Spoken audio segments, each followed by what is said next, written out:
Les néons fredonnaient leurs chansons fatiguées au-dessus de moi, plongeant tout le restaurant dans une lumière jaune blafarde qui donnait même au café le plus frais un aspect vieillot. Mes pieds hurlaient dans mes baskets usées.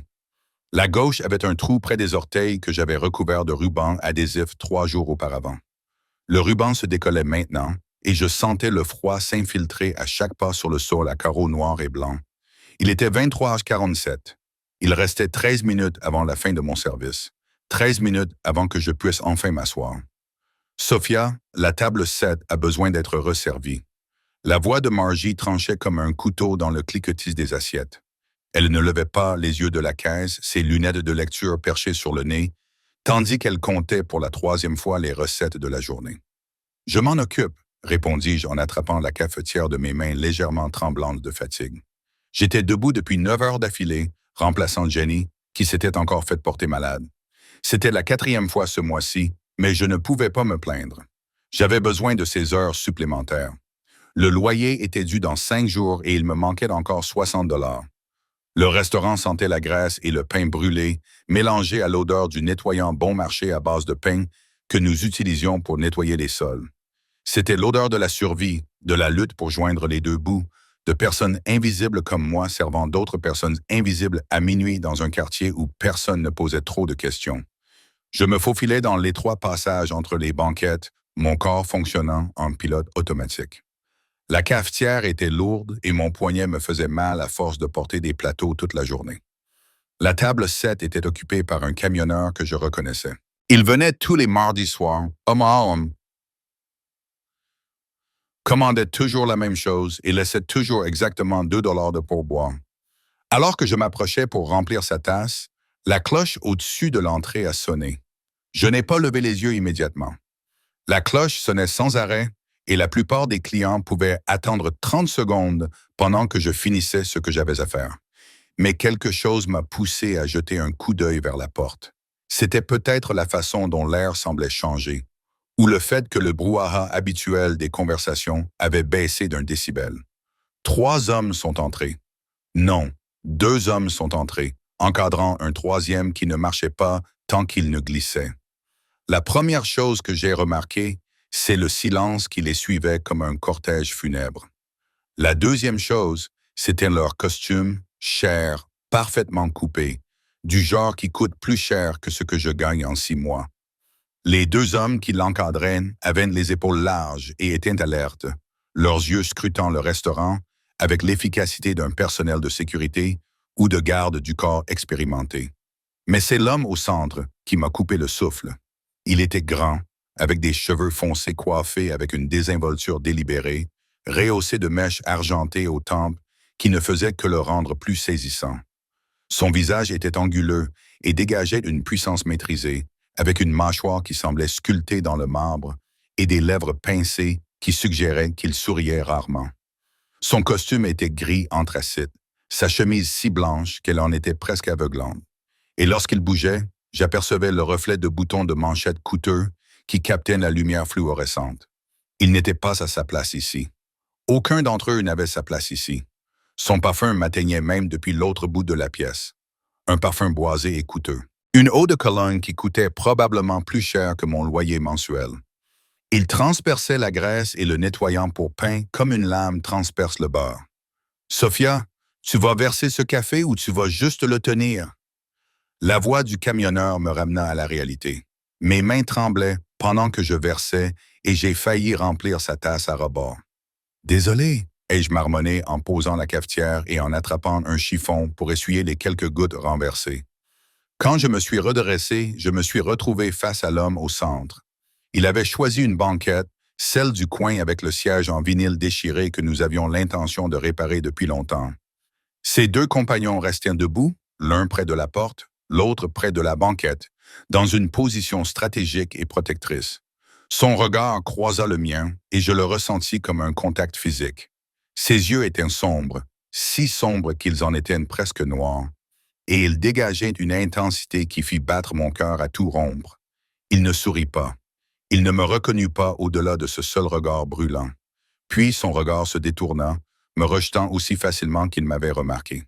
J'étais à nouveau invisible. « Je vais prendre leur commande. » murmura soudain Marge à côté de moi. Sa voix était tendue, et quand je l'ai regardée, j'ai vu quelque chose que je n'avais jamais vu auparavant. De la peur. Va nettoyer la table 4. Mais c'est ma section maintenant, Sophia. Sa main agrippa mon coude avec une force surprenante. Fais-moi confiance. Je voulais discuter, mais son regard m'en empêcha. Marge était propriétaire de ce restaurant depuis 23 ans. Elle avait vu des choses, survécu à des choses dans ce quartier. Si elle avait peur, c'était pour une bonne raison. Je me suis donc dirigé vers la table 4, j'ai débarrassé les assiettes abandonnées et j'ai essayé de ne pas regarder la banquette du coin. J'ai essayé, mais sans succès. Marge s'est approché d'eux avec son carnet de commandes, son assurance habituelle remplacée par une attitude prudente, presque différente. Je ne pouvais pas entendre ce qu'il disait, mais je l'ai vu hocher la tête. Elle a noté quelque chose, puis s'est dépêchée de retourner en cuisine sans croiser le regard de quiconque. Les 20 minutes suivantes ont été interminables. Les 3 hommes étaient assis dans cette banquette et tout le restaurant semblait tourner autour d'eux comme des planètes autour d'une étoile sombre. Les conversations se poursuivaient, mais plus discrètement. Les gens mangeaient un plus vite, payaient leur addition et partaient. Lorsque Marge leur a apporté leur commande, 3 cafés, rien d'autre, il ne restait plus que la moitié de notre clientèle habituelle de minuit. J'étais en train d'essuyer la table 9 lorsque je l'ai entendu. Le crissement des pneus, l'horrible bruit du métal contre le métal, les cris. Tout le monde s'est précipité vers les fenêtres. Dehors, sous la lumière vacillante du réverbère, une voiture avait sauté le trottoir et percuté un lampadaire. Mais c'est la petite silhouette immobile sur le trottoir qui m'a fait sursauter. Un enfant, un petit garçon, peut-être 7 ou 8 ans, vêtu d'un pyjama couvert de personnages de dessins animés. Je n'ai pas réfléchi. Mon corps a réagi avant que mon cerveau n'ait eu le temps de comprendre. La porte du restaurant s'est ouverte brusquement lorsque je me suis précipité dehors, mes pieds martelant le trottoir froid. Derrière moi, j'entendais des cris, mais ils me semblaient lointains, comme sous l'eau. Le garçon ne respirait plus. Je me suis agenouillé à côté de lui, mes mains effectuant déjà les gestes que j'avais appris des années auparavant lors d'un cours de réanimation cardio-pulmonaire que j'avais suivi au centre communautaire. Vérifier l'état de conscience, vérifier la respiration, commencer les compressions. Que quelqu'un appelle le 911, ai-je crié. Mais mes yeux n'ont jamais quitté le visage pâle du garçon. Sa peau était froide, trop froide. Mes mains ont appuyé sur sa petite poitrine. 1, 2, 3, 4. Je comptais dans ma tête, essayant de me souvenir du rythme. 30 compressions, 2 respirations. 30 compressions, 2 respirations. Allez, ai-je murmuré. Allez, mon bébé, respire. Le monde s'est réduit à cela. La sensation de ses côtes sous mes paumes. L'espoir désespéré que je n'arrivais pas trop tard. La prière que je ne savais pas que je faisais. Puis je l'ai senti. Des mains m'attrapaient les épaules, essayant de m'éloigner. Des mains fortes et insistantes. Non, je les ai repoussées. J'ai continué les compressions. Il ne respire pas. Mademoiselle, reculez. Une voix grave et autoritaire. Je n'arrêterai pas tant que le garçon n'aura pas toussé. Ce fut le plus beau son que j'ai jamais entendu. Il toussa, haleta, puis ouvrit les yeux, confus. Effrayé, mais vivant. Vivant. Je m'assis sur mes talons, tout mon corps tremblant. Mes mains tremblaient tellement que je dus les presser contre mes cuisses. Au loin, j'entendis des sirènes approcher. Vous l'avez sauvé. La voix venait de derrière moi et quand je me suis retourné, je me suis retrouvé face à ses yeux sombres et intenses. L'homme de la cabine était maintenant accroupi à côté de moi, assez près pour que je puisse voir les fines rides autour de ses yeux, l'ombre de sa barbe naissante le long de sa mâchoire. Assez près pour sentir cette eau de Cologne coûteuse mélangée à autre chose. De la fumée de cigarette, du cuir, du danger. Il ne respirait pas. Ma voix s'est brisée et je me suis mise à pleurer. Des larmes chaudes coulaient sur mon visage tandis que l'adrénaline envahissait mon corps. Vous avez sauvé mon fils. Sa voix était plus douce maintenant, mais tout aussi intense. Il a tendu la main et m'a caressé le visage avec une douceur surprenante, effaçant une larme avec son pouce. Sa peau était chaude, son toucher délicat, comme si je risquais de me briser. Son fils, le garçon était de son fils. Monsieur, nous devons l'examiner. L'un des gardes du corps s'est approché, mais l'homme, le père, a levé la main sans détourner son regard de moi. Comment vous appelez-vous? M'a-t-il demandé. Sophia. Cela n'était qu'un murmure. Sophia Thérèse. Sophia. Il l'a répété comme une prière, comme quelque chose de précieux. Sa main était toujours sur mon visage, et je savais que je devais m'éloigner. Mais je ne pouvais pas bouger. Je vous suis redevable d'une dette que je ne pourrai jamais rembourser. L'ambulance arriva alors, les ambulanciers se précipitant vers nous. Le moment fut brisé. Sa main se retira de mon visage et il se leva, son attention se portant sur son fils. Je le regardais prendre le garçon dans ses bras avec une tendresse qui semblait en contradiction avec tout le reste. Le costume coûteux, les gardes du corps, l'aura de violence contrôlée qui l'entourait comme une armure. Les ambulanciers ont essayé de prendre le garçon, mais il ne voulait pas lâcher son père. Ses petites mains agrippaient ce costume parfait, laissant des traces sales sur le tissu immaculé. L'homme ne semblait pas s'en soucier. Il est monté dans l'ambulance, toujours avec son fils dans les bras, et l'un des gardes du corps l'a suivi. L'autre garde du corps s'est approché de moi. Il était imposant, avec un crâne rasé et une cicatrice sur la joue gauche.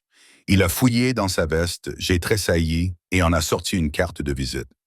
Monsieur Constantine voudra vous remercier comme il se doit, a-t-il dit avec un fort accent d'Europe de l'Est. Appelez ce numéro demain. Quels que soient vos besoins, frais d'hospitalisation, arrêt de travail, appelez. J'ai pris la carte avec des doigts engourdis. C'était une carte épaisse, coûteuse, avec un seul numéro de téléphone gravé en noir. Pas de nom, pas de société, juste le numéro. Je ne l'ai pas faite pour l'argent, ai-je balbutié. Le coin de sa bouche s'est légèrement relevé. Nous le savons. C'est pourquoi il voudra vous remercier. Puis il est parti, montant dans une Mercedes noire que je n'avais même pas remarquée, garée de l'autre côté de la rue. L'ambulance est partie, sirène hurlante, et la Mercedes l'a suivie. Je suis resté là, sur le trottoir froid, tremblant encore, pleurant encore. La carte de visite coûteuse serrée dans ma main comme une bouée de sauvetage ou une condamnation à mort. Quand je suis finalement retourné dans le restaurant, Marge m'attendait. Son visage était blanc. « Tu sais qui c'était » m'a-t-elle demandé. J'ai secoué la tête. « Dimitri Constantine. » Elle a prononcé ce nom comme s'il expliquait tout. Voyant que je la regardais d'un air perplexe, elle m'a pris les épaules. « La famille Constantine, Sophia. Ils contrôlent tout au sud de la 5e rue. Tout. Tu viens de sauver le fils de l'homme le plus dangereux de la ville. » La carte semblait lourde dans ma poche. Soudain, le trou dans ma chaussure et les 60 $ dont j'avais besoin pour payer mon loyer me semblaient très loin. J'avais sauvé une vie ce soir-là, mais en voyant la peur dans les yeux de Margie, je me demandais si je n'avais pas détruit la mienne. Je n'ai pas dormi cette nuit-là. Je me suis assis sur le bord de mon lit étroit dans mon studio, fixant la carte de visite jusqu'à ce que les chiffres se brouillent. Le radiateur cliquetait et sifflait dans un coin, produisant à peine assez de chaleur pour lutter contre le froid de janvier qui s'infiltrait par la fenêtre à simple vitrage. Dehors, la ville bourdonnait de sa symphonie nocturne habituelle. Des sirènes lointaines, des klaxons, des cris occasionnels provenant de la rue en contrebas. Mes mains avaient enfin cessé de trembler vers 3 heures du matin, mais mon esprit refusait de se calmer. Dimitri Constantine, ce nom ne me disait rien hier. Aujourd'hui, il était gravé dans ma conscience, tout comme le souvenir de ses yeux sombres qui me regardaient comme si j'étais quelque chose de précieux, de valeur. J'avais déjà vu des hommes dangereux. On ne grandit pas dans ce quartier sans apprendre à reconnaître les signes. Ceux qui se comportaient avec une violence désinvolte, qui exigeaient le respect, qui prenaient ce qu'ils voulaient. J'avais appris très jeune à me faire petite, invisible, à éviter leur attention à tout prix. Mais Dimitri Constantine était tout autre chose. Il n'exigeait pas l'attention. Il l'imposait simplement par sa présence. Et pendant un bref instant terrifiant, j'avais eu toute son attention, concentrée uniquement sur moi. « Vous avez sauvé mon fils. » Sa voix résonnait dans ma mémoire, grave et rauque, chargée d'une émotion à laquelle je ne m'attendais pas. La façon dont sa main avait enserré mon visage, si douce malgré les callosités que je sentais sur sa paume. La façon dont il m'avait regardé comme si je lui avais donné quelque chose de plus précieux que tout l'argent du monde. J'aurais dû jeter la carte, la faire disparaître, faire comme si la nuit dernière n'avait jamais eu lieu. Au lieu de cela, je l'ai glissée dans mon portefeuille, dans la petite poche où je gardais la photo de ma mère. La seule photo que j'avais d'elle, défraîchi et froissé à force de l'avoir gardé avec moi pendant des années. Lorsque l'aube s'est enfin levée, grise et réticente, je me suis préparé pour mon service du matin. Mon reflet dans le miroir de la salle de bain avait l'air hanté. Des cernes sous les yeux, la peau pâle, les lèvres encore gercées par le froid. Je me suis aspergé le visage d'eau, j'ai attaché mes cheveux noirs en queue de cheval et j'ai enfilé mon uniforme. Un pantalon noir, une chemise blanche boutonnée, un badge avec le nom Sophia écrit en lettres rouges joyeuses. Mon téléphone a vibré alors que je laquais mes baskets. Un SMS de Marge. Prends ta journée, tu seras payé. Ne discute pas. J'ai fixé le message. Marge ne m'avait jamais accordé de jours de congé payés en 3 ans que je travaillais pour elle. Jamais. Mes doigts ont plané au-dessus de l'écran, prêts à discuter quand même. J'avais besoin de ces heures, mais un autre SMS est arrivé. S'il te plaît, Sophia, juste pour aujourd'hui, laisse les choses se calmer. Laisse les choses se calmer. Comme si la nuit dernière avait été une tempête qui devait simplement passer plutôt qu'un tremblement de terre qui avait ébranlé les fondations de ma petite vie bien rangée. J'ai répondu par un simple « OK » et je me suis assise sur mon lit, soudainement ne sachant pas quoi faire de ce temps libre inattendu. Le loyer était toujours dû dans 4 jours. Il me manquait encore 60 $. Mais l'idée d'aller au restaurant, d'affronter les questions, les escaliers et les chuchotements me donnait la nausée. À midi, j'avais nettoyé mon appartement 2 fois, fait ma lessive dans les machines du sous-sol de l'immeuble et réorganisé mon petit garde-manger. Tout pour occuper mes mains et mon esprit. Je pliais ma dernière serviette propre quand quelqu'un a frappé à ma porte. Pas à l'interphone en bas, ce qui signifiait que quelqu'un avait franchi la porte d'entrée de l'immeuble, passé la serrure cassée que le propriétaire promettait sans cesse de réparer. Un coup direct à la porte de mon appartement, 4e étage, appartement 4C. Mon cœur s'est mis à battre à tout rompre. À travers le Judas, j'ai vu une femme. Elle avait peut-être 60 ans, avec des cheveux gris acier coiffés en une élégante torsade, vêtue d'un manteau couleur camel qui semblait incroyablement doux. Son visage était aimable mais sérieux, et elle portait un dossier en cuir sous le bras. Maciel Torres. Sa voix était cultivée, avec un accent, le même accent d'Europe de l'Est que le garde du corps de la nuit dernière. Je m'appelle Galina Volkov, je travaille pour M. Constantin. Puis-je vous parler? Mon instinct me poussait à faire semblant de ne pas être chez moi, mais elle avait déjà vu mon ombre à travers le Judas, et quelque chose me disait que Galina Volkov n'était pas une femme qu'on pouvait facilement ignorer. J'ai ouvert la porte, en laissant la chaîne de sécurité enclenchée. « Comment êtes-vous arrivé ici? » « J'ai mes méthodes. » Elle m'a adressé un léger sourire. « Je ne vous veux aucun mal, mademoiselle Torres. Je suis venu vous livrer quelque chose et vous remettre une invitation. Puis-je entrer? Je vous assure que je suis tout à fait inoffensive. Demandez à n'importe lequel de vos voisins. Je me suis présenté à Madame Chen au 2e étage.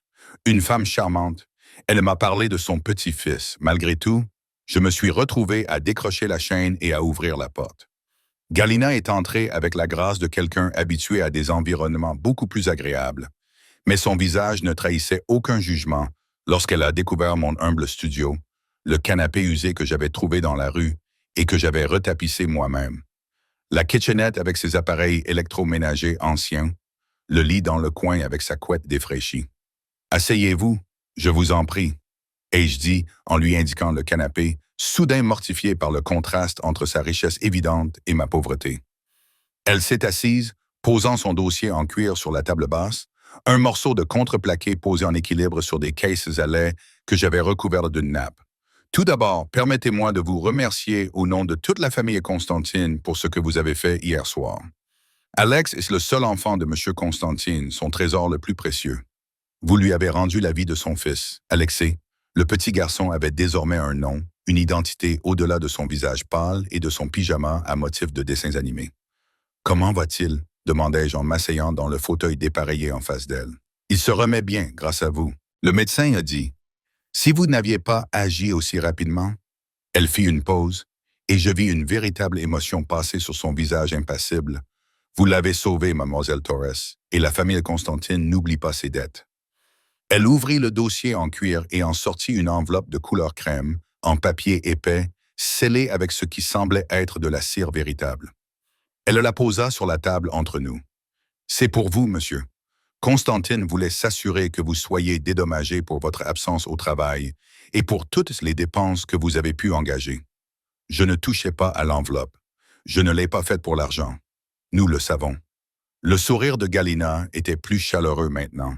Et c'est précisément pour cela que M. Constantine insiste. S'il vous plaît, mademoiselle Torres, ouvrez-la. Les doigts tremblants, j'ai brisé le seau et j'ai sorti un chèque. Mes yeux se sont posés sur le montant et le monde s'est mis à tourner. 50 000 $, je ne peux pas. Ma voix était étranglée. C'est trop, c'est ce que vaut la vie de son fils à ses yeux, a déclaré Galina avec fermeté. Et honnêtement, mademoiselle Horst, c'est insultant, mais M. Constantine a pensé qu'un montant plus élevé pourrait vous effrayer. Je fixai le chèque et l'élégante signature au bas de la page. Dimitri Constantine. La même écriture qui avait probablement signé Dieu sait quels autres documents, contrats commerciaux, ordres, peut-être même des condamnations à mort.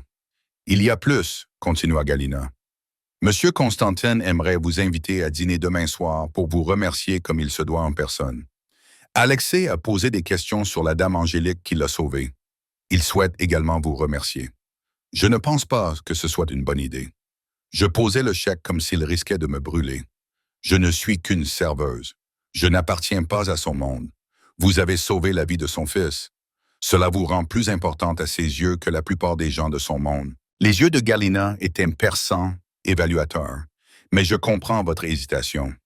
Le nom Constantine inspire le respect et la crainte. Mais Dimitri n'est pas le monstre dont les gens murmurent, mademoiselle Torres. C'est un père qui a failli perdre son enfant. C'est un homme qui veut remercier la femme qui lui a offert un miracle. Elle s'est levée, ils sont son achevé, lissant son manteau. Réfléchissez-y, le dîner aura lieu chez lui. En privé, juste en famille. Demain soir à Deswater. Une voiture viendra vous chercher à 17h30, que vous ayez pris votre décision ou non. Si vous choisissez de ne pas venir, le chauffeur repartira. Pas de pression, pas d'obligation. À la porte, elle s'arrêta. Encore une chose, ce chèque, vous pouvez l'encaisser ou non, c'est votre choix. Mais sachez que le refuser ne changera rien à ce que vous avez fait, ni à ce que M. Constantine estime vous devoir. Certaines dettes ne peuvent être effacées par la fierté. Puis elle est partie, laissant derrière elle le parfum subtil d'un parfum coûteux et l'enveloppe sur ma table basse qui brillait comme un petit soleil dans mon appartement sombre. J'ai repris le chèque, les mains tremblantes. 50 000 $. Je pourrais payer mon loyer pendant des années, acheter de nouvelles chaussures sans trous, arrêter de faire des doubles gardes, peut-être même retourner à l'école comme je l'avais toujours rêvé. Mais l'argent gratuit n'existait pas, surtout pas venant d'hommes comme Dimitri Constantine. Je repensais à sa main sur mon visage, à l'intensité de son regard, à la façon dont il avait prononcé mon nom comme s'il voulait le mémoriser.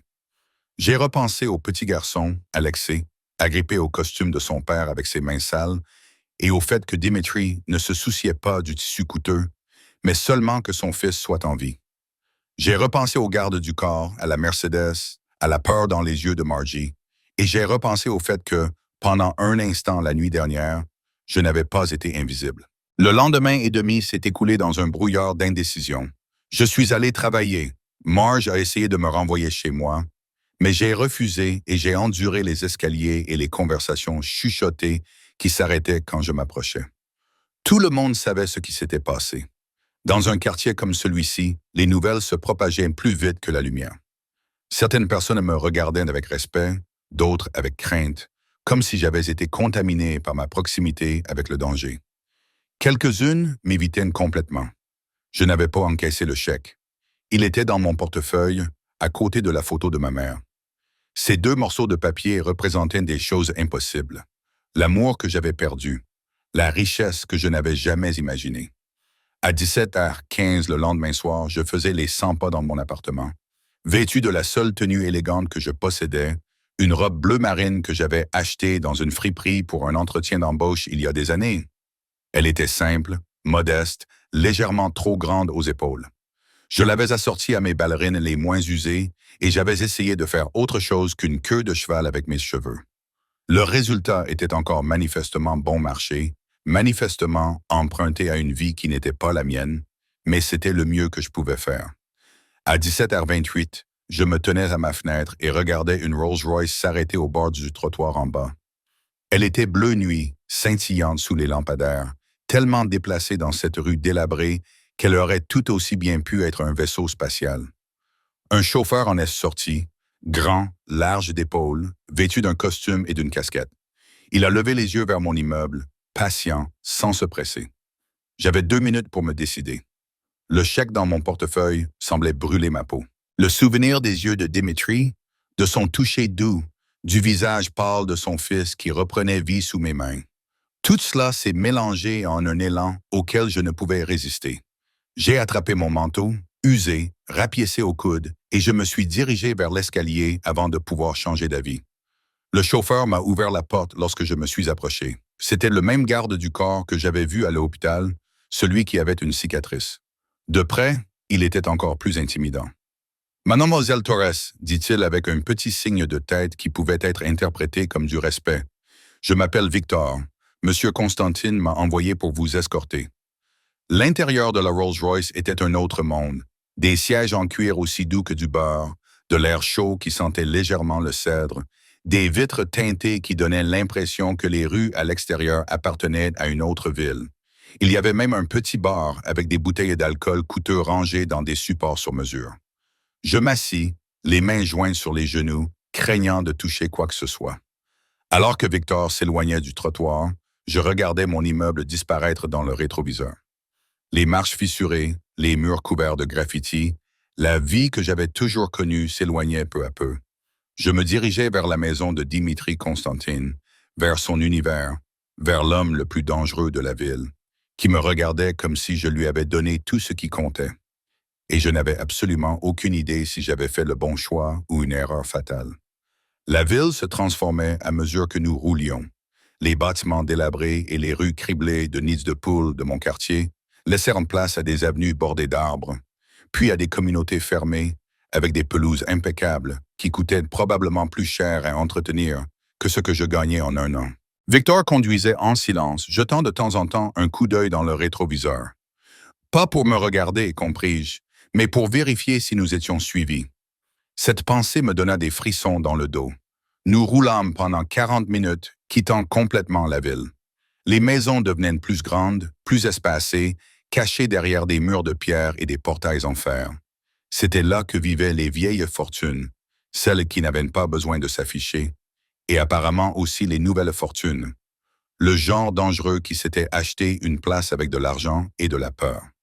Victor a pris une route privée et s'est arrêté devant un portail qui s'est ouvert silencieusement à notre approche. L'allée était bordée de lumière et serpentait à travers des jardins paysagers, encore verts malgré le froid de janvier.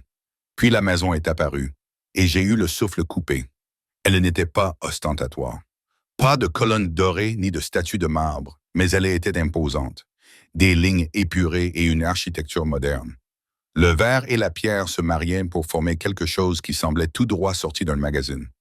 Une lumière chaude brillait à travers les fenêtres, rendant l'endroit presque accueillant. Presque. Victor ouvrit ma porte et l'air froid de la nuit s'engouffra, apportant avec lui l'odeur des pins et d'une fleur qui n'aurait pas dû fleurir en hiver. Mes jambes tremblaient lorsque je posais le pied sur le trottoir immaculé. « Par ici, mademoiselle Torres », dit Victor en me guidant vers l'entrée où un autre homme en costume attendait. « Encore plus de sécurité », réalisai-je.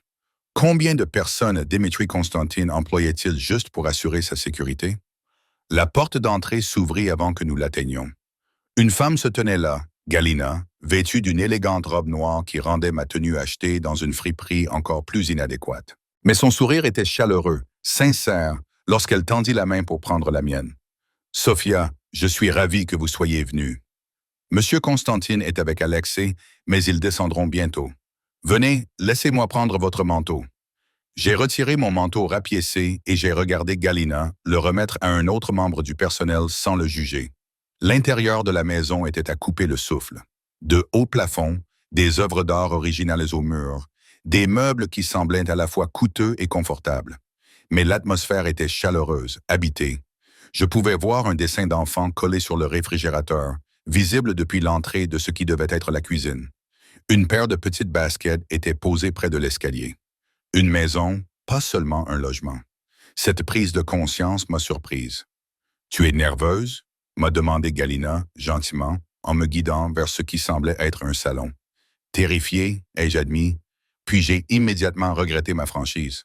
Elle a ri d'un rire sonore qui a apaisé une partie de la tension dans ma poitrine. Tant mieux. Cela signifie que vous êtes intelligente. Mais vous n'avez pas besoin d'avoir peur. Pas ici. Vous êtes une invitée. Et papa, elle est là. La dame Angésda, la petite voix venait de l'escalier. Elle était aiguë, pleine d'excitation. Je me suis retourné et je l'ai vu, Alexei bien vivant, dévalant les escaliers dans son pyjama en flanelle, couvert de fusées et de planètes. Ses cheveux noirs étaient en bataille, son visage rayonnait de santé et d'enthousiasme. Derrière lui, se déplaçant avec une urgence contrôlée, se trouvait Dimitri Constantin. Il avait l'air différent de ce qu'il était au restaurant. Toujours imposant, toujours puissant, mais en quelque sorte plus doux.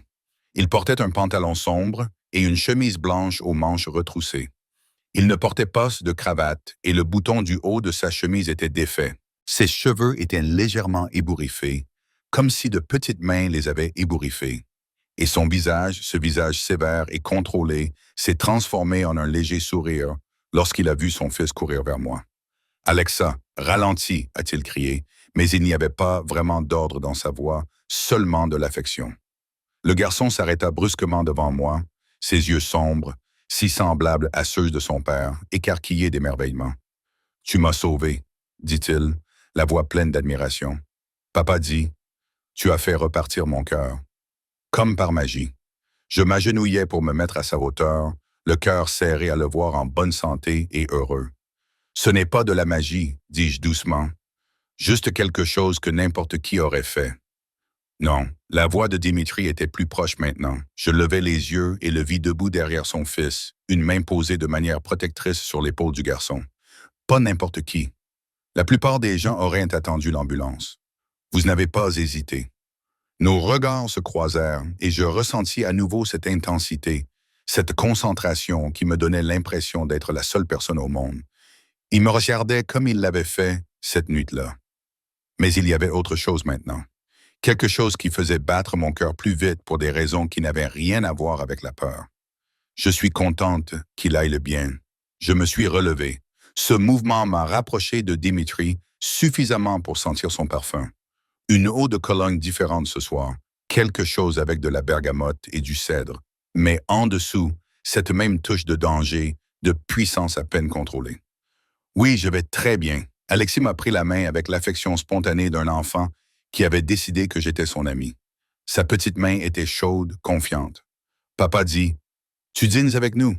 Tu aimes le poulet? » Madame Petro fait le meilleur poulet et elle a fait un gâteau. Un gâteau au chocolat, parce que je le lui ai demandé, parce que papa a dit, « Nous devons te donner tout ce que tu veux, parce que tu m'as sauvé la vie. » Alexis, la voix de Dimitri était douce mais ferme. Laissez mademoiselle Torres respirer. C'est Sophia, ai-je dit, me surprenant moi-même. Vous pouvez m'appeler Sophia. Les yeux de Dimitri s'assombrirent légèrement et je compris qu'il était content.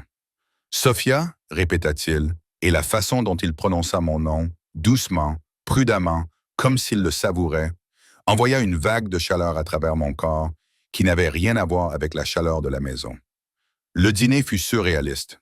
Nous avons mangé dans une salle à manger formelle, pouvant accueillir 20 personnes, mais la table avait été dressée pour nous trois seulement à une extrémité, créant une intimité qui semblait à la fois naturelle et impossible. Alex était assis entre son père et moi, parlant sans cesse de l'école, de ses amis, d'un nouveau jeu vidéo qu'il voulait. Dimitri l'écoutait avec un amour évident, corrigeant parfois les manières de son fils à table avec une fermeté patiente, mais le regardant surtout avec une expression qui me serrait le cœur. C'était un homme qui aurait brûlé le monde pour son enfant. Je le voyais dans chaque regard, chaque geste protecteur. Et quand il me regardait, ce qu'il faisait souvent, avec une intensité qui me réchauffait la peau, je voyais d'autres choses. De la gratitude, oui, mais aussi de la curiosité, de l'intérêt. Papa ne mange presque jamais avec moi, me confia Alexei en se penchant vers moi d'un air complice. Il travaille tout le temps, mais depuis l'accident, il est à la maison tous les soirs pour le dîner. Je crois qu'il a peur que je disparaisse. Alex. Il y avait maintenant un avertissement dans la voix de Dimitri, mais aussi de la vérité. Sa mâchoire se crispa légèrement. C'était le seul signe d'émotion sous son apparence contrôlée. « C'est normal d'avoir peur », dis-je doucement, en regardant Dimitri plutôt que son fils. « Quand quelqu'un que nous aimons est en danger. La peur est naturelle. »« Avez-vous quelqu'un que vous aimez ?» demanda Alexei innocemment. « Quelqu'un que vous auriez peur de perdre. » La question me frappa plus fort qu'elle n'aurait dû. Je pensais à ma mère, décédée depuis 10 ans. Mon père avait disparu avant ma naissance. L'appartement vide qui m'attendait. Une vie fondée sur la survie plutôt que sur les relations humaines. Non, avouai-je, plus maintenant. Je sentis le regard de Dimitri se faire plus intense. Il m'évaluait. Lorsque je croisai enfin son regard, j'y vis de la compréhension et quelque chose de plus sombre. Peut-être la reconnaissance d'une solitude familière. Après le dîner, Galina vint chercher Alexei pour l'emmener se coucher. Le garçon me serra fort dans ses bras et me fit promettre de revenir bientôt avant de la suivre dans l'escalier sans trop protester. Je me suis alors retrouvé seul avec Dimitri Constantine.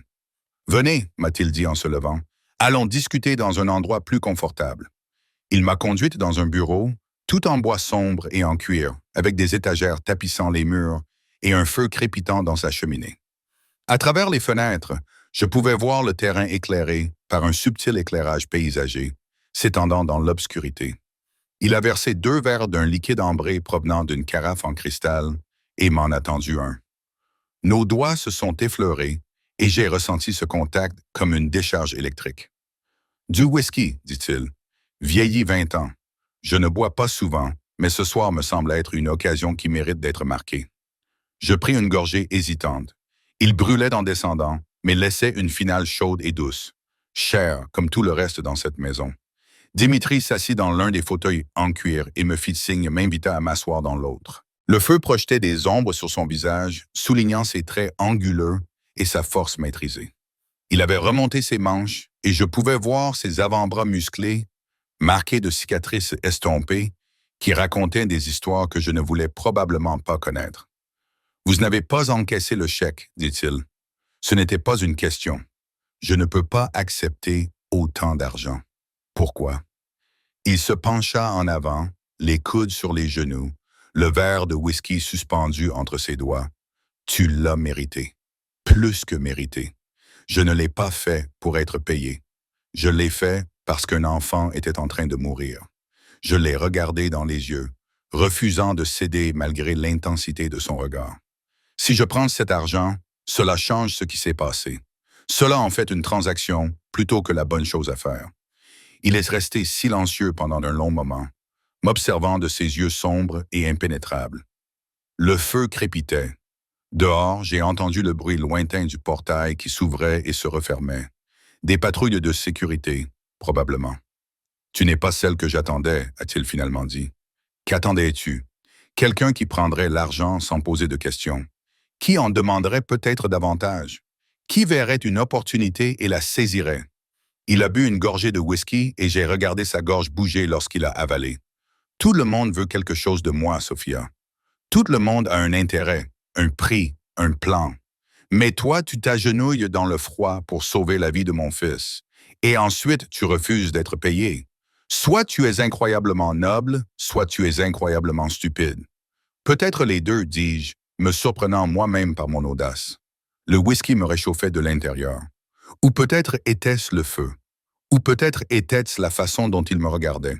Ses lèvres esquissèrent quelque chose qui n'était pas tout à fait un sourire, mais qui s'en rapprochait plus que je ne l'avais vu auparavant. « Tu devrais avoir peur de moi. »« C'est le cas, admis-je. Mais je suis aussi là. »« Pourquoi? » Il posa son verre et se leva, s'approchant. Pas de manière menaçante, mais délibérée. « Pourquoi êtes-vous venu ce soir alors que vous auriez pu rester loin? Alors que rester loin aurait été plus sûr, plus intelligent. » Je me levai aussi, refusant de le laisser me dominer, même s'il mesurait près de 30 centimètres de plus que moi. Parce que votre fils a demandé à me voir, parce qu'il m'a appelé son ange gardien et que je ne pouvais pas décevoir un enfant qui a failli mourir. Juste pour Alexei, il était très proche maintenant. Assez proche pour que je puisse voir les reflets dorés dans ses yeux sombres, les légères rides au coin de ses yeux, assez proche pour sentir la chaleur qui se dégageait de son corps. « Je ne sais pas, » murmurai-je honnêtement. malgré tous mes instincts qui me poussaient à mentir pour me protéger. Je ne sais pas vraiment pourquoi je suis ici. Sa main s'est levée lentement, me laissant le temps de m'éloigner. Comme je ne l'ai pas fait, il a pris mon visage entre ses mains, comme il l'avait fait cette nuit-là sur le trottoir. Doucement, délicatement, comme si j'étais quelque chose de précieux qui pouvait se briser. Son pouce a effleuré ma pommette et je me suis penché vers lui avant de pouvoir m'en empêcher. Sophia Torres, a-t-il murmuré, mon nom caressé par sa voix grave. Qu'est-ce que je vais faire de toi? Avant que je puisse répondre, avant même que je puisse comprendre la question, des pas retentirent dans le couloir. Dimitri recula doucement, retirant sa main, son expression redevenant neutre et contrôlée si rapidement que je me demandais presque si je n'avais pas imaginé ce moment.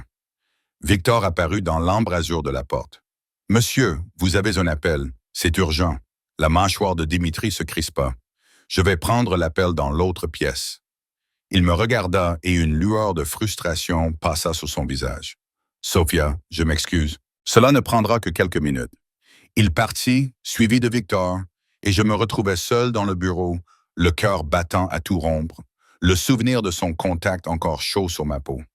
Je me suis approché de la fenêtre et j'ai appuyé mon front contre la vitre froide. Qu'est-ce que je faisais? C'était de la folie. Dimitri Constantin n'était pas seulement dangereux, il était mortel. Un homme qui inspirait la peur par sa simple présence, qui avait des équipes de sécurité et des appels urgents au milieu des dîners, qui vivait derrière des grilles et des murs pour des raisons qu'il valait sans doute mieux que je ne connaisse pas. Mais c'était aussi un père qui aimait son fils passionnément. Un homme qui avait tenu son enfant mourant dans ses bras et m'avait regardé comme si je lui avais redonné une raison de vivre. Et quand il m'avait touché, je ne m'étais plus senti invisible. J'étais toujours debout près de la fenêtre lorsque j'entendis des voix élevées, étouffées, provenant d'une autre pièce. Je n'aurais pas dû écouter. J'aurais dû rester là, m'occuper de mes affaires. Mais j'entendis alors la voix de Dimitri, aiguë, à peine maîtrisée par la rage. Je me fiche de ce qu'il veut. Il m'a volé, m'a trahi, et maintenant, il ose me faire des demandes. Trouvez-le. Amenez-le-moi. Je veux le regarder dans les yeux quand je... La phrase s'est interrompue brusquement. Je me suis éloigné de la porte, le cœur battant. C'était son monde, pas la maison chaleureuse, ni le gâteau au chocolat, ni le père qui lisait des histoires avant de se coucher. C'était la réalité, la violence, la vengeance, le pouvoir exercé sans pitié. Et je me tenais au milieu de tout cela, vêtu d'une robe achetée dans une friperie et de chaussures bon marché, complètement dépassées. Lorsque Dimitri revint 5 minutes plus tard, son visage était impassible, mais je pouvais voir la tension dans ses épaules, la lueur dangereuse dans ses yeux. « Je suis désolé, dit-il. Les affaires, c'est inévitable dans mon travail. »« Quel est exactement ton travail ?» ai-je demandé, même si je n'étais pas sûr de vouloir connaître la réponse. Il m'a regardé longuement. « L'import-export » a-t-il finalement répondu, ce qui était manifestement un mensonge. « Divers intérêts commerciaux. Rien qui ne te concerne, parce que je ne suis qu'une serveuse qui a sauvé ton fils. Quelqu'un qu'il faut protéger de la vérité. » Ses yeux se sont légèrement plissés. « Parce que tu es quelqu'un que je ne veux pas souiller avec les aspects les plus sombres de mon univers. Tu es bonne, Sophia. Pure. Et c'est suffisamment rare pour que je veuille le préserver. Je ne suis pas une enfant, dis-je d'une voix plus aiguë que prévu. Et je ne suis pas aussi pure que vous le pensez. J'ai vu beaucoup de noirceur dans mon quartier. Je n'ai simplement jamais eu le pouvoir d'en être la cause. Quelque chose a vacillé dans son expression. De la surprise, peut-être, ou du respect. Il s'est approché à nouveau, et cette fois, il y avait quelque chose de prédateur dans son regard. Quelque chose qui a fait battre mon cœur à toute vitesse pour des raisons tout autres que la peur. Vous pensez comprendre mon monde? Sa voix était bête, dangereuse. Tu penses que le fait d'être témoin de crimes dans ton quartier te prépare à ce que je fais? Aux choix que je fais? Aux choses que j'ai faites? Non, ai-je admis. Mais je pense que tu n'es pas autant un monstre que tu veux me le faire croire. Il a ri, mais il n'y avait aucune trace d'humour dans son rire. Tu te trompes. Alors pourquoi suis-je encore ici? Pourquoi ne pas me renvoyer? Demande à Victor de me ramener chez moi. Oublie ce qui s'est passé. Je me suis approché de lui, poussé par quelque chose d'imprudent et d'autodestructeur. Vous auriez pu simplement envoyer le chèque et régler votre dette. Mais au lieu de cela, vous m'avez invité ici. Vous m'avez fait rencontrer votre fils. Vous êtes assez prêt pour me toucher, mais vous vous retenez. Pourquoi? Son contrôle s'est effrité pendant une seconde. Je l'ai vu dans la façon dont ses mains se sont crispées sur ses côtés, dans la façon dont sa respiration a changé.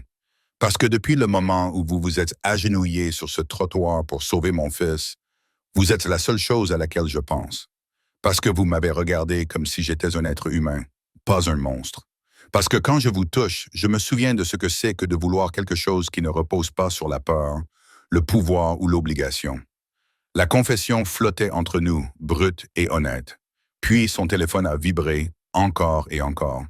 Il a fermé les yeux un instant, et quand il les a rouverts, le moment était passé, enfermé derrière des murs de contrôle. Victor te ramènera chez toi, a-t-il dit d'une voix formelle, distante.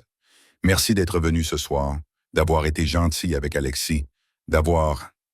Il s'est interrompu et a secoué la tête. Merci.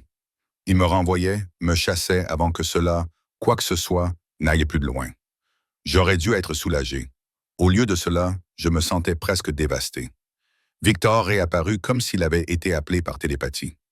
Je le suivis hors du bureau, dans le couloir, devant Galina qui me mit un petit paquet dans les mains, des restes de gâteaux, et dehors dans l'air froid de la nuit. La Rolls-Royce m'attendait, chaude et sûre, prête à me ramener à ma vraie vie. Je jetai un dernier regard à la maison avant de monter. Dimitri se tenait dans l'embrasure de la porte, éclairé par la lumière chaude de l'intérieur, me regardant partir. Même à cette distance, je pouvais sentir le poids de son regard. J'étais venu ici pensant simplement remercier un père reconnaissant, accepter une simple invitation à dîner. Je partais en sachant que j'étais entré dans quelque chose de bien plus compliqué, de bien plus dangereux. Et Dieu m'a aidé. Je voulais m'enfoncer encore plus profondément. 3 jours passèrent, comme dans un rêve fiévreux. J'ai encaissé le chèque, non pas parce que j'avais changé d'avis sur le fait d'accepter le paiement, mais parce que mon propriétaire avait commencé à laisser des avis d'expulsion sur ma porte, et Pride ne me fournissait pas de toit. Les yeux de la caissière de banque s'étaient écarquillés lorsqu'elle avait vu le montant, puis s'était plissée de suspicion jusqu'à ce qu'elle vérifie que le chèque était légitime. J'étais sorti avec un chèque de banque de 50 000 $ qui brûlait dans mon sac à main comme un bien volé. J'ai payé mon loyer pour l'année suivante à l'avance. J'ai acheté de nouvelles chaussures, des chaussures vraiment confortables, conçues pour rester debout toute la journée. J'ai fait réparer le chauffage de mon appartement. J'ai mis le reste sur un compte d'épargne et j'ai essayé de ne pas penser à la provenance de cet argent ni à l'homme qui l'avait signé. J'ai essayé, mais en vain. Dimitri Constantin hantait mes pensées. La façon dont il m'avait regardé dans son bureau, la confession qui avait échappé à ses lèvres avant que le devoir ne l'éloigne. Tu es la seule chose à laquelle je pense. Ces mots tournaient en boucle dans ma tête à chaque moment de calme, ce qui était dangereux car le métier de serveuse offre beaucoup de moments de calme entre les commandes. Je m'attendais à quelque chose.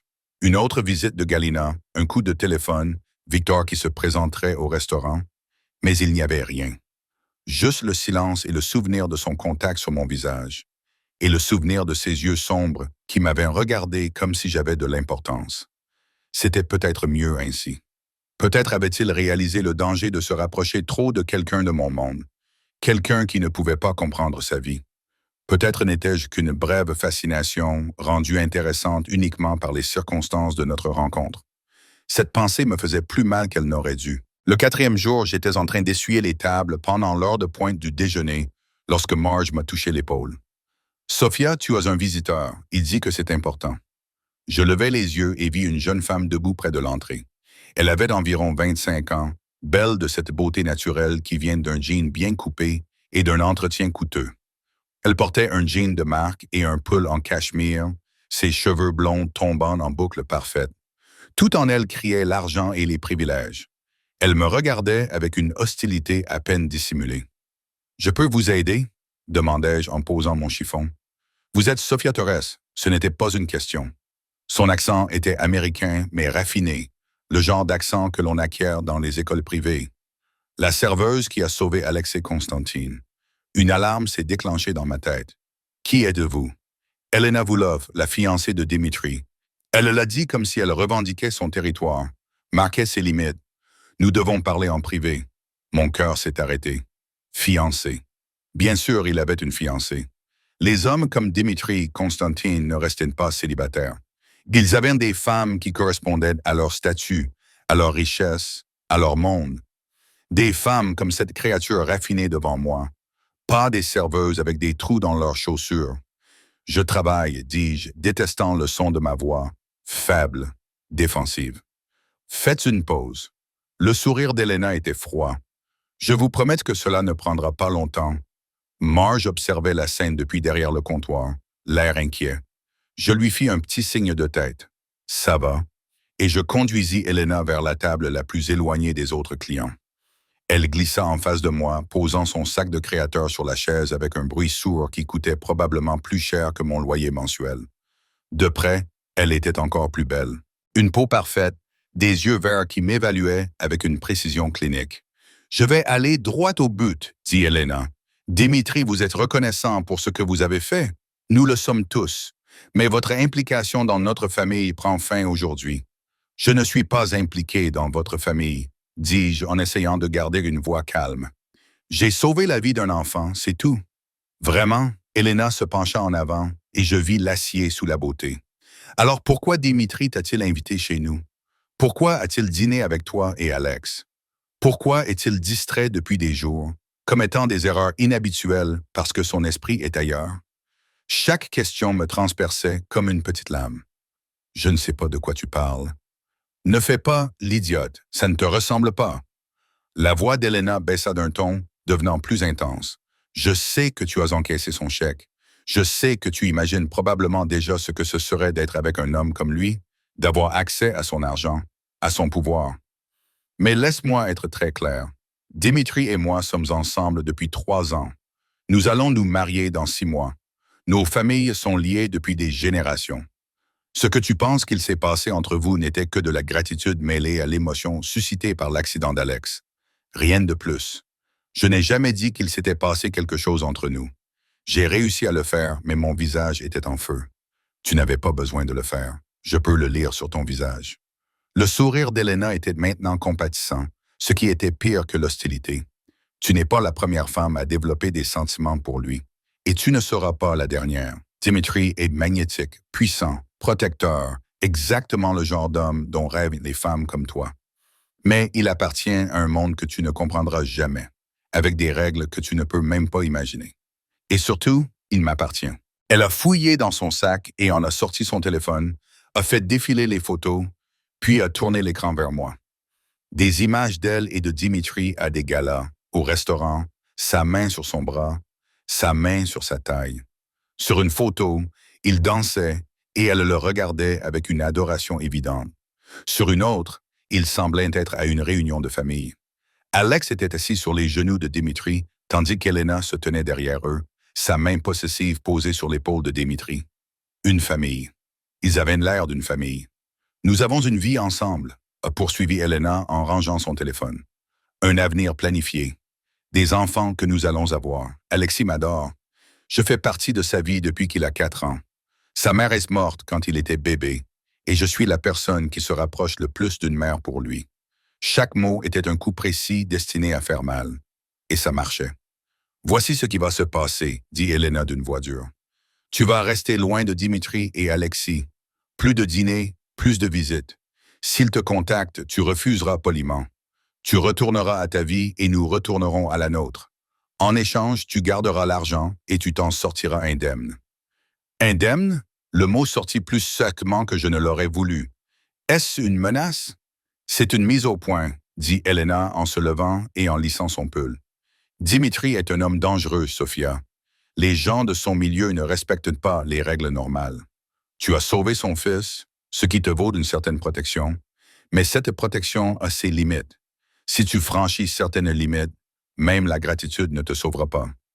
Elle sortit une carte de visite, en papier coûteux, avec des lettres en relief, et la posa sur la table. Mon numéro. S'il te contacte, appelle-moi, je m'en occuperai. Considère cette conversation comme une marque de courtoisie. D'une femme à une autre, j'aurais pu rendre les choses bien plus désagréables. Puis elle partit, laissant derrière elle le parfum subtil d'un parfum coûteux et les débris de quelque chose que je n'avais même pas réalisé que j'espérais.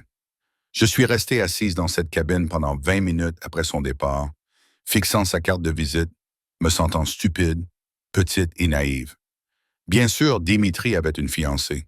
Bien sûr, ce moment dans son bureau n'avait rien signifié.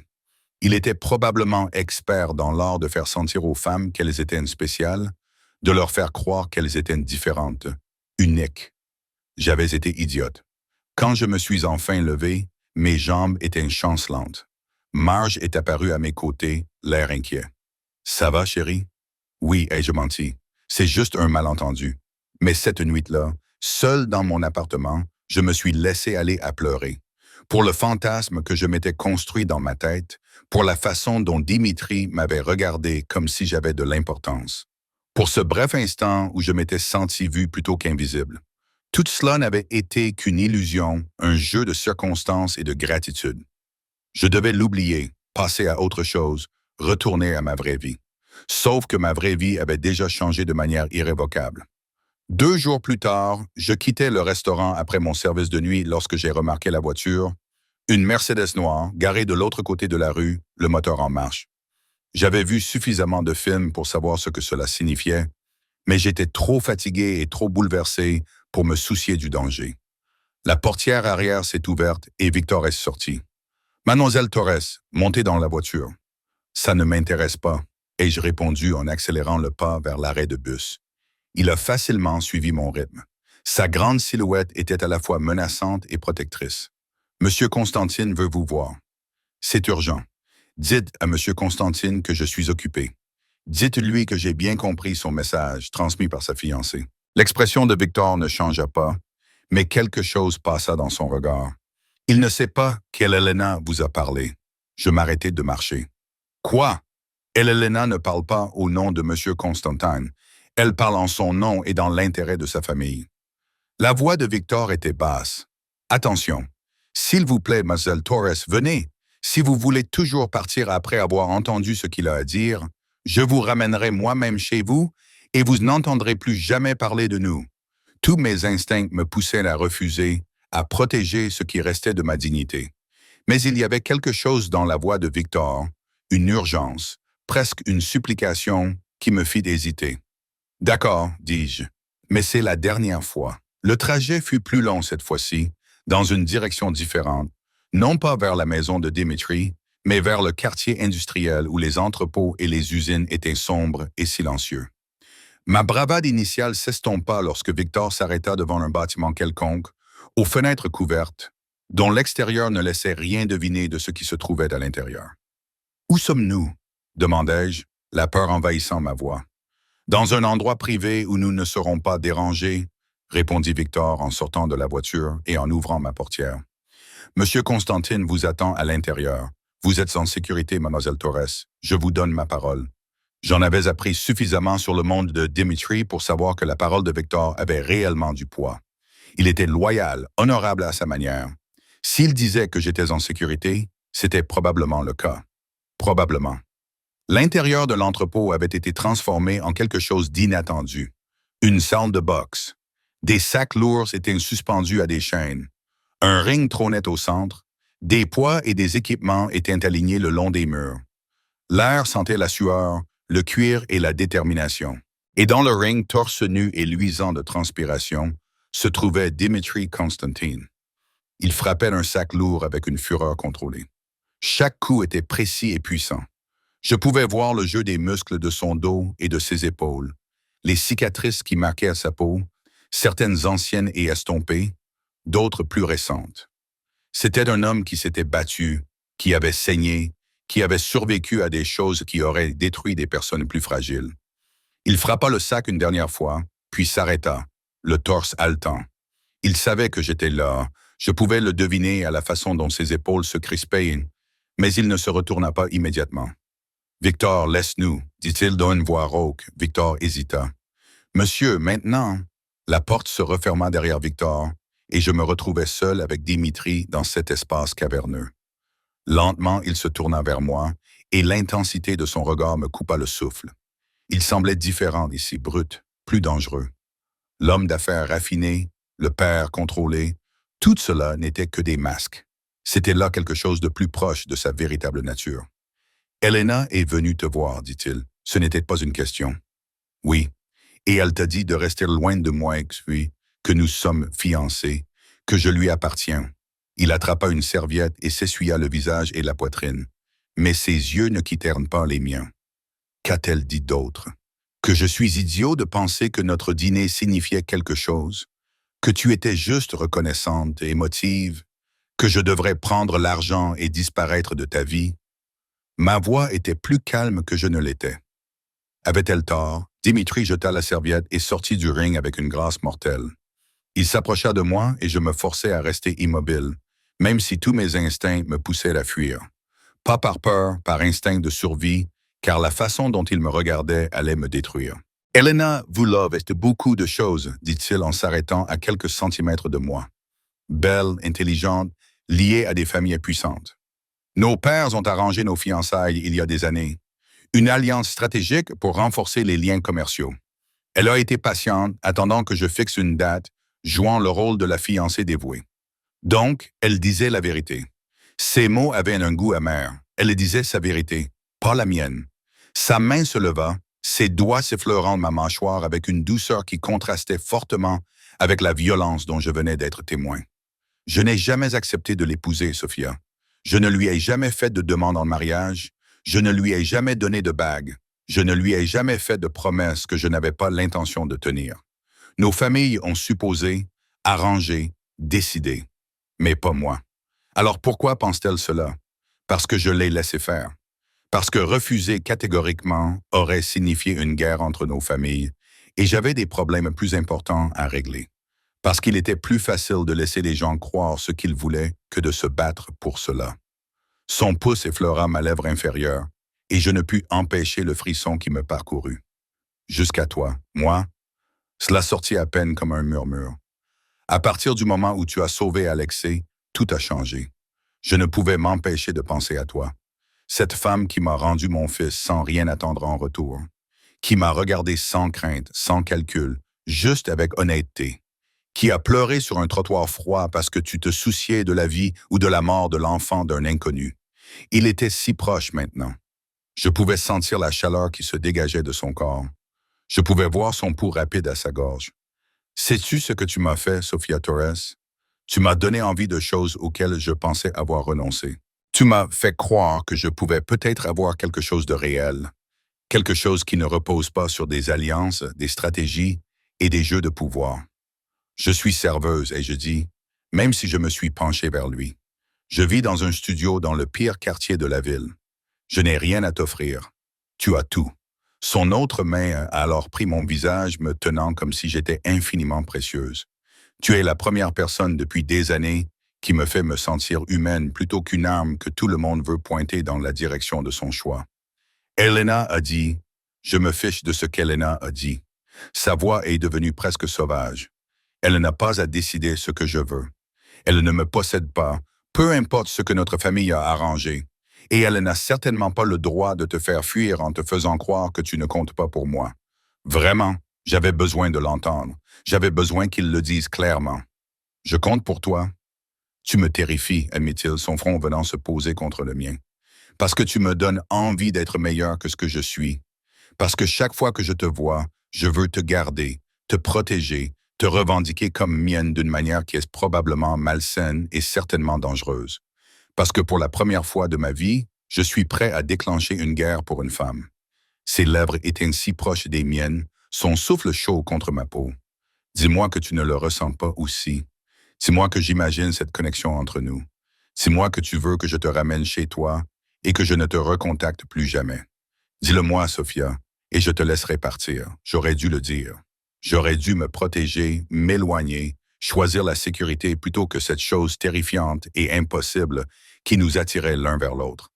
Au lieu de cela, j'ai comblé la distance entre nous et je l'ai embrassé. Le monde a explosé. Ses bras m'ont immédiatement enlacé, me serrant contre son corps, une main agrippée à mes cheveux, tandis que l'autre appuyait contre le bas de mon dos. Le baiser était avide, désespéré, des mois de retenue se brisant en un instant. Il avait le goût de la menthe, du danger et de promesses qui allaient probablement me détruire. Et je m'en fichais. Quand nous nous sommes enfin séparés, Tous deux haletants, ses yeux étaient presque noirs de désir. Tu dois comprendre quelque chose, a-t-il dit d'une voix rauque. Si nous faisons cela, si nous franchissons cette ligne, il n'y aura pas de retour en arrière possible. Je ne suis pas un homme bien, Sophia. J'ai fait des choses qui te feraient t'enfuir en hurlant. J'ai des ennemis qui adoraient t'utiliser contre moi. Mon monde est violent et impitoyable. Et une fois que tu en fais partie, il n'y a pas d'issue sûre. Je le sais. Et toi? Sa main se resserra dans mes cheveux. Pas assez pour me faire mal, mais de manière possessive. Parce qu'Elena avait raison sur un point. Je suis dangereux. Pas seulement pour mes ennemis, mais pour tous ceux qui m'entourent. La mère d'Alexis est morte à cause de moi. Parce que quelqu'un voulait me faire du mal et qu'elle était la cible la plus facile. Je n'ai pas pu la protéger. Qu'est-ce qui te fait croire que je pourrais te protéger? Cette confession a brisé quelque chose en lui. Et j'ai vu la culpabilité, la peur qu'il cachait sous tout ce contrôle. Peut-être que je n'ai pas besoin d'être protégé, et je dis doucement. Peut-être que j'ai besoin de quelqu'un qui me considère comme assez forte pour faire mes propres choix, même s'ils sont dangereux. Il a étudié mon visage pendant un long moment, puis s'est légèrement reculé. Elena va te rendre la vie impossible. Sa famille va s'opposer à toi. Les membres de mon organisation qui soutiennent l'Alliance te verront comme une menace. Et moi, dit-il en marquant une pause, la mâchoire crispée, je serai exigeant, possessif, probablement étouffant. Je n'ai jamais été doué pour partager ce qui m'appartient. Je ne suis pas encore à toi, fis-je remarquer, même si mon cœur battait la chamade à ces mots. Son sourire était dangereux, prédateur. Si, tu l'es. Tu l'es depuis le moment où tes mains ont appuyé sur la poitrine de mon fils et l'ont ramené à la vie. Je ne voulais simplement pas l'admettre, car cela signifiait accepter que j'avais trouvé quelque chose qui valait la peine de se battre, qui valait la peine de tuer. La désinvolture avec laquelle il l'avait dit aurait dû m'effrayer. Au lieu de cela, cela m'avait donné des frissons dans le ventre. Que va-t-il se passer maintenant? Demandai-je. Maintenant. Il m'attira contre lui, sa bouche trouvant le point sensible juste en dessous de mon oreille. Maintenant, je romps un engagement qui n'aurait jamais dû exister. Maintenant, je fais face aux conséquences, et il y aura des conséquences. Maintenant, je fais clairement comprendre à tout le monde dans mon entourage que tu es sous ma protection. Que te toucher signifie me déclarer la guerre. Il s'écarta pour me regarder et l'intensité de son regard était presque écrasante. Et maintenant, Sophia Torres, je vais faire de toi la mienne dans tous les sens du terme. À moins que tu ne veuilles t'enfuir. J'aurais dû m'enfuir. J'aurais dû choisir la sécurité, une vie normale, une vie sans chef de gang, sans déclaration possessive et sans baiser, qui donnait l'impression de tomber d'une falaise. Au lieu de cela, j'ai enroulé mes bras autour de son cou et je lui ai murmuré « Je ne m'enfuirai pas ». Son sourire en réponse était féroce, triomphant et tout à fait terrifiant. Puis il m'embrassa à nouveau et je cessai complètement de penser. Les 3 semaines suivantes furent un véritable ouragan. Dimitri ne perdit pas de temps en subtilité.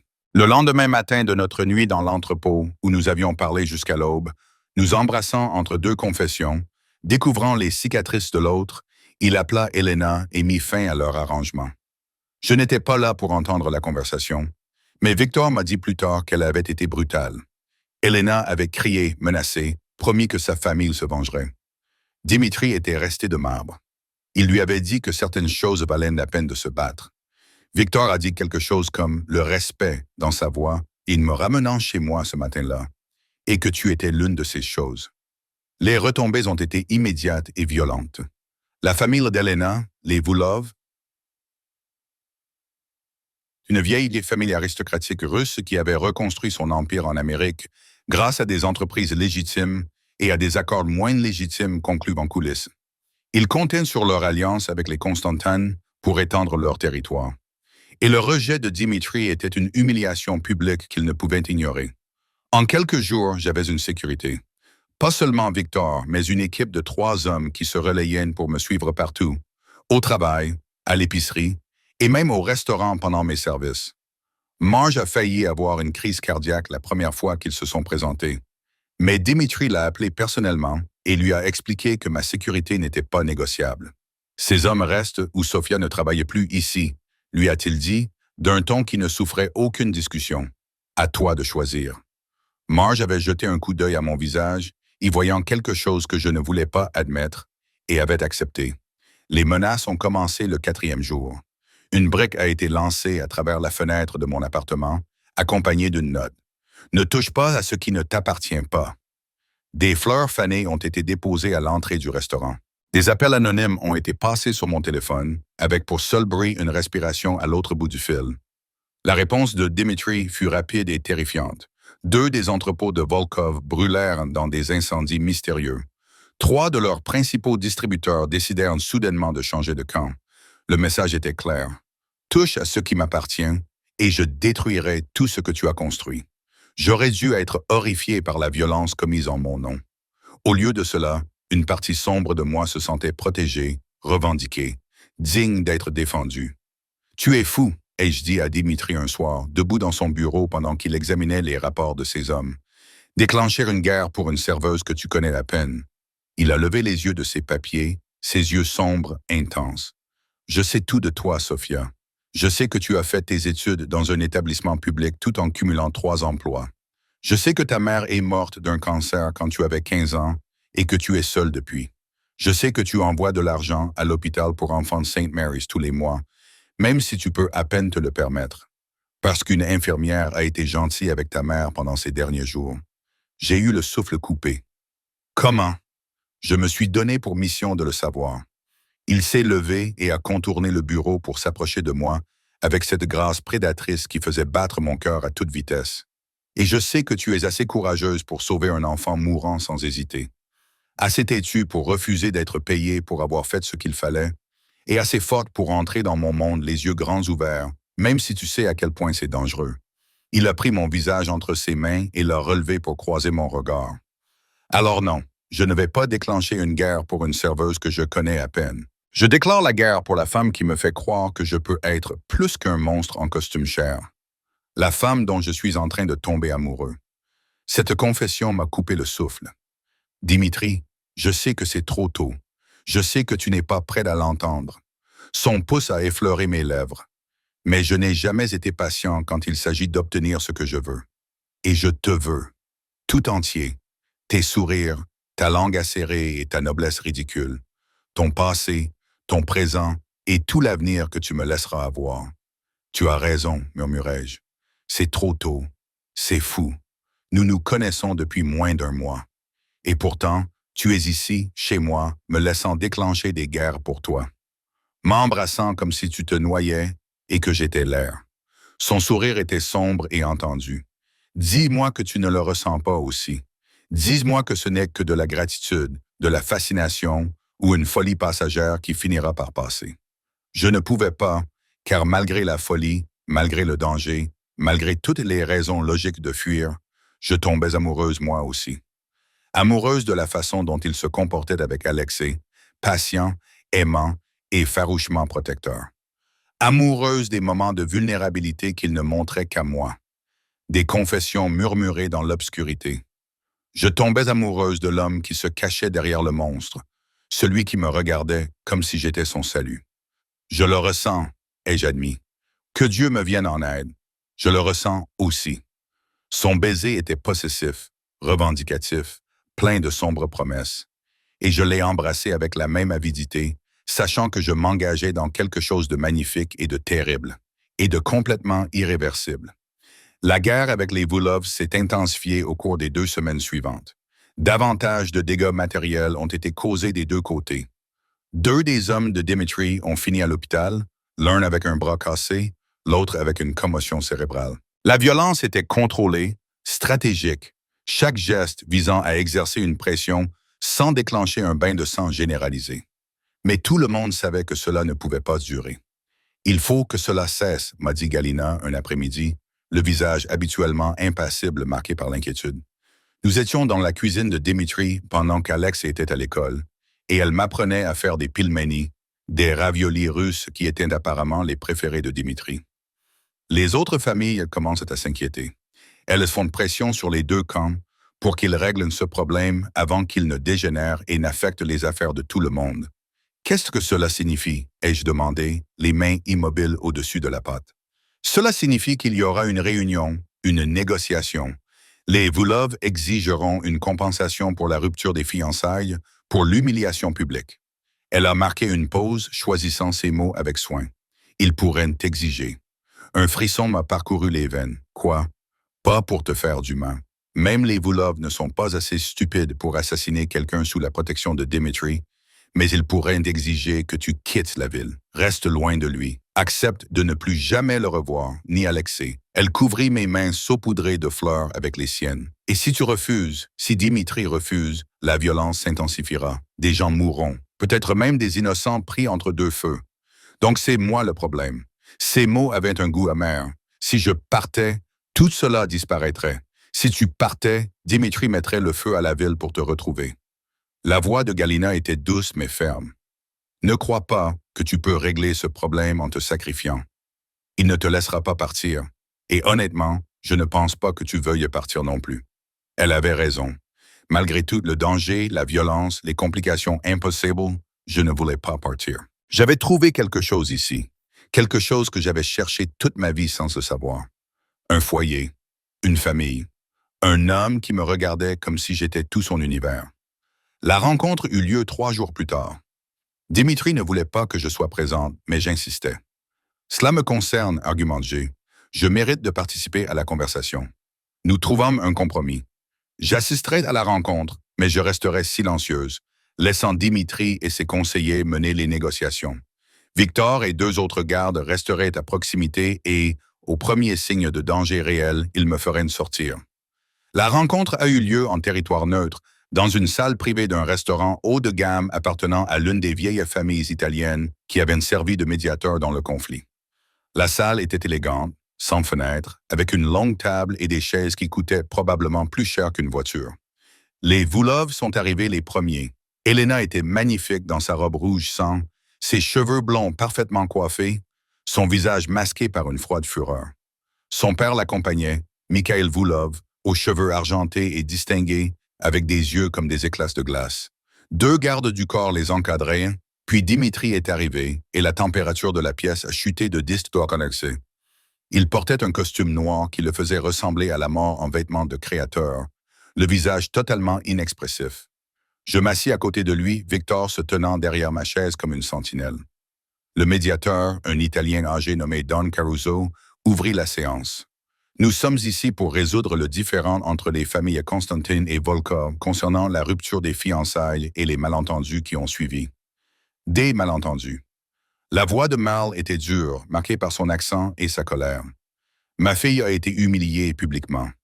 Les accords entre nos familles ont été rompus. Mes entreprises ont été attaquées. Ce n'est pas un malentendu. C'est un acte de guerre. Des fiançailles auxquelles je n'ai jamais consenti ont été utilisées pour manipuler des accords commerciaux que je n'ai jamais approuvés, dit Dimitri froidement. Votre fille a revendiqué une place dans ma vie qui ne lui avait jamais été offerte lorsque j'ai corrigé cette idée fausse. Vous avez répondu par des menaces contre une personne sous ma protection. Alors oui, Mal, il y a eu un acte de guerre, mais c'est vous qui avez tiré le premier. Le visage de Mal s'est assombri. Cette serveuse a un nom. La voix de Dimitri est devenue dangereuse. Utilisez-le avec respect ou nous en resterons là. La tension était suffocante. Elena me regardait avec une haine non dissimulée, tandis que son père semblait vouloir bondir par-dessus la table. Don Caruso a levé les mains en signe d'apaisement. « Messieurs, je vous en prie. Nous sommes ici pour trouver une solution qui satisfasse les 2 parties. » Il regarda Mal. Quelle compensation la famille Volkov jugerait-elle acceptable? Mal se pencha en arrière, l'air calculateur. « Rendez ce qui a été promis, épousez ma fille. Unissez nos familles comme cela a toujours été prévu. » La fille. Il se rattrapa en voyant l'expression de Dimitri. Sofia peut être généreusement dédommagée et relogée. Tout le monde repartira satisfait. Non. La réponse de Dimitri fut catégorique et définitive. Alors nous continuerons comme avant, dit May froidement, et nous intensifierons nos efforts. Ma famille dispose de ressources que vous ne pouvez imaginer. Constantine, nous rendrons cela si coûteux, si sanglant, que vous regretterez de ne pas avoir accepté l'accord. Avant de proférer d'autres menaces que vous ne pourrez pas mettre à exécution, dit Dimitri d'une voix d'un calme mortel. Laissez-moi vous dire ce que je sais.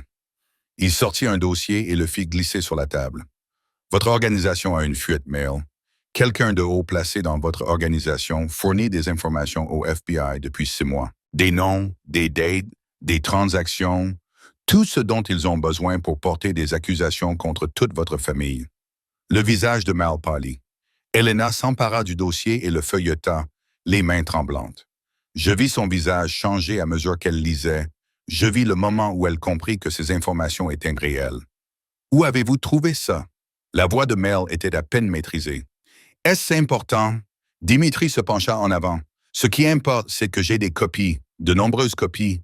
Et si quelque chose arrive à Sophia, si elle est menacée, blessée ou même effrayée par quelqu'un lié à votre famille, chacune de ces copies sera envoyée au FBI, à l'IRS et à tous les grands journaux du pays. Votre empire sera détruit en une semaine. Vous bluffez. Mais sa voix manquait de conviction. Vraiment? Le sourire de Dimitri était froid. Mettez-moi à l'épreuve, je vous en prie. Donnez-moi une raison de détruire votre monde. Le silence s'éternisa, lourd de menaces et de calculs.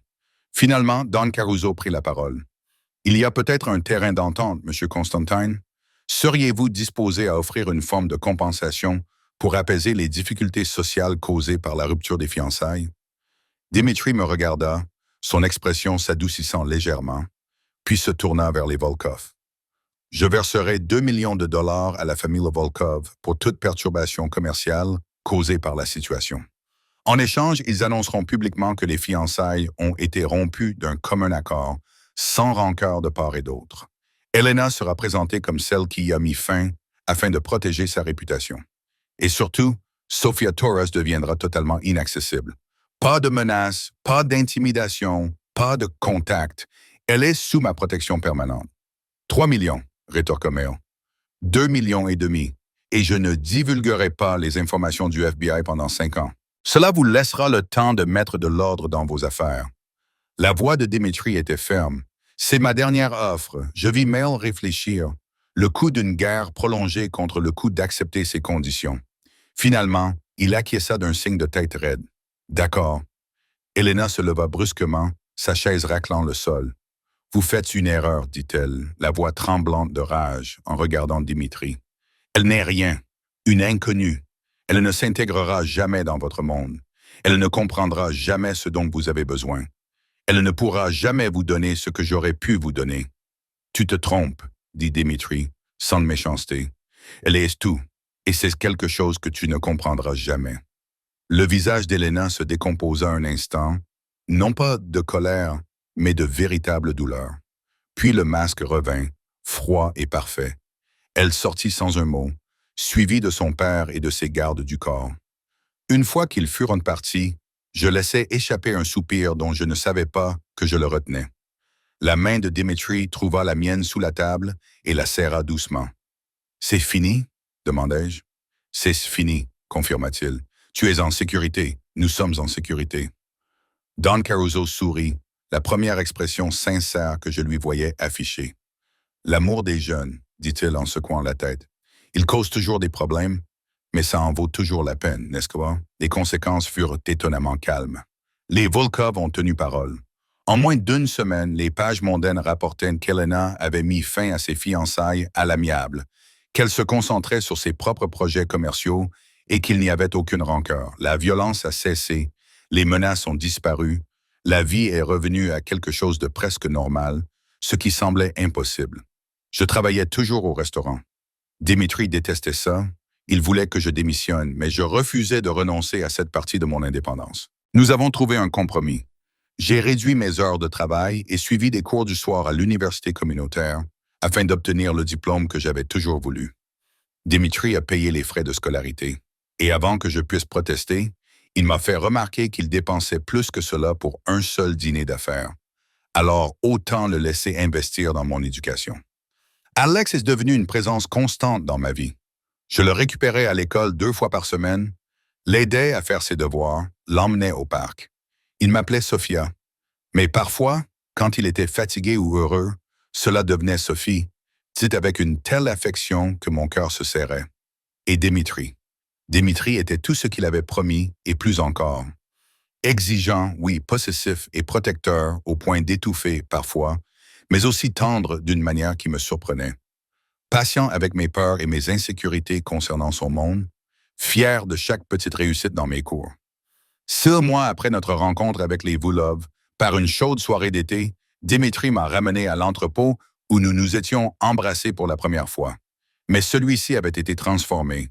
Des guirlandes lumineuses étaient suspendues au plafond, une table pour deux était dressée au centre du ring de boxe et des bougies étaient disposées un peu partout. « Qu'est-ce que c'est ?» ai-je demandé en riant alors qu'il me conduisait à l'intérieur. « C'est ici que tu as cessé de me fuir, » m'a-t-il dit en me serrant contre lui. « C'est ici que tu m'as choisi malgré toutes les raisons de ne pas le faire. Je voulais célébrer ce moment parce qu'il a changé ma vie. Nous avons dîné dans le ring où il frappait autrefois les sacs avec une fureur contrôlée. Où je lui avais dit un jour que je ne m'enfuirais pas. Le repas avait été préparé par le meilleur restaurant de la ville. Le vin coûtait probablement plus cher que ce que je gagnais en un mois. Mais ce qui rendait ce moment parfait, c'était la façon dont Dimitri me regardait, comme si j'étais tout son univers. Après le dîner, alors que nous étions debout au centre du ring, il a sorti une petite boîte. Mon cœur s'est arrêté. « Je sais que c'est précipité », a-t-il dit en l'ouvrant pour révéler une bague. Élégante, magnifique, avec un diamant qui reflétait la lumière des bougies. Je sais que tu n'es peut-être pas prête, mais je n'ai jamais été doué pour la patience, et je n'ai jamais été aussi sûr de quoi que ce soit dans ma vie. Il m'a pris la main, ses yeux sombres, intenses et vulnérables. Sofia Torres, tu as sauvé la vie de mon fils, et ce faisant, tu as sauvé la mienne aussi. Tu me fais croire que je peux être plus que ce pour quoi j'ai été créé. Tu me donnes envie d'être meilleur, de construire quelque chose de bien dans toute cette obscurité. Je t'aime complètement, dangereusement, pour toujours. Épouse-moi. Sois ma femme, la mère d'Alex, ma partenaire dans tout. Aide-moi à construire quelque chose qui vaut la peine d'être défendu. Des larmes coulaient sur mon visage. Des larmes de joie. Des larmes d'émotion. Des larmes pour la fille que j'avais été et qui n'aurait jamais pensé avoir cela. Oui, murmurai-je. Oui, je t'épouserai. La bague glissa parfaitement à mon doigt, comme si elle avait été faite pour moi, ce qui, connaissant Dimitri, était probablement le cas. Il m'embrassa alors profondément, avec possession et plein de promesses. Et dans cet entrepôt où nous avions admis pour la première fois ce qu'il y avait d'entre nous, je sentis les derniers morceaux de ma vie prudente et invisible s'effondrer, remplacés par quelque chose de terrifiant et de magnifique, et qui m'appartenait entièrement. « Je t'aime aussi, murmurai-je contre ses lèvres. Mon homme dangereux, impossible. Parfait. » Son sourire était féroce, triomphant. « Elle est à moi, dit-il, et ce n'était pas une question. Elle est à toi, acquiesçai-je, pour toujours. » Nous nous sommes mariés 3 mois plus tard lors d'une petite cérémonie chez Dimitri. Seulement la famille et les amis proches. Alexis était le porteur d'alliance, prenant son rôle tellement au sérieux que tout le monde pleura en le regardant. Galina pleura. Victor, stoïque, Victor marqué par les cicatrices, avait les yeux étrangement embués. Même Marge était venue, vêtue de ses plus beaux atours, et l'air si fier qu'elle semblait prête à exploser. Alors que je me tenais devant l'autel, les yeux dans ceux de Dimitri, promettant l'éternité à un homme que je connaissais depuis moins d'1 an, je repensais à la nuit où tout avait commencé. Le trottoir froid, l'enfant mourant, le rythme désespéré de la réanimation cardio-pulmonaire, le moment qui avait tout changé. Je suis allé travailler ce soir-là sans m'attendre à rien d'autre qu'à avoir mal aux pieds et à recevoir de petites pourboires. J'ai manqué le travail pour sauver une vie sans jamais imaginer que cela mènerait à cela, à l'amour, à une famille, à un homme qui aurait brûlé le monde entier pour me protéger. La main de Dimitri a serré la mienne lorsque le célébrant nous a déclarés mariés. Et lorsqu'il m'a embrassé, j'ai goûté son amour, sa promesse, sa certitude absolue que nous étions faits l'un pour l'autre. « Madame Constantine », murmura-t-il contre mes lèvres, et mon cœur s'envola. « Monsieur Constantine », murmurai-je en retour, souriant à travers mes larmes de joie. Notre vie ne serait pas normale. Il y aurait toujours du danger, toujours le poids de son monde qui pèserait sur nous. Mais nous y ferions face ensemble, construisant quelque chose de beau dans l'obscurité, prouvant que l'amour pouvait fleurir même dans les endroits les plus improbables. Et quand Alexis s'est précipité vers nous, enroulant ses petits bras autour de nos jambes et criant « Nous sommes une vraie famille maintenant », j'ai su avec une certitude absolue que j'avais fait le bon choix. La serveuse qui avait sauvé une vie avait trouvé une vie qui valait la peine d'être vécue. Et l'homme dangereux qui pensait être irrécupérable avait trouvé son salut dans une femme qui avait vu au-delà du monstre pour découvrir l'homme qui se cachait derrière. Nous étions chez nous.